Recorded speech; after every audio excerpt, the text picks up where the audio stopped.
নমস্কার। আজ সোমবার, ছেলে মেয়েটার সামার ভ্যাকেশনের ছুটি আছে, কিন্তু আমার তো আর ছুটি নেই। সেই জন্য সেন্টারে বেরোতে হবে ঠাকুরের পুজো টুজো দিয়ে।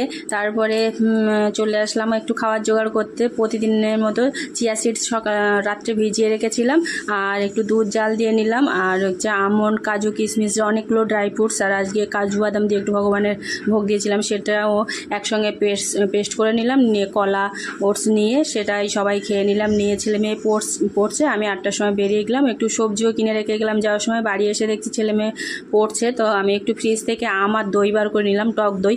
আর মিষ্টি দই বসিয়েছিলাম আগের দিন, তো হাফ বসেছে আর হাফ বসেনি। তা যেটা বসেছিল সেটা খাওয়া হয়ে গেছে, আর নিচের দিকে একটু পাতলা মতো ছিল, সেটা নিয়ে নিলাম। আম, টক দই আর মিষ্টি দই, আর 4টে বাতাসা নিলাম একটু মিষ্টি হওয়ার জন্য।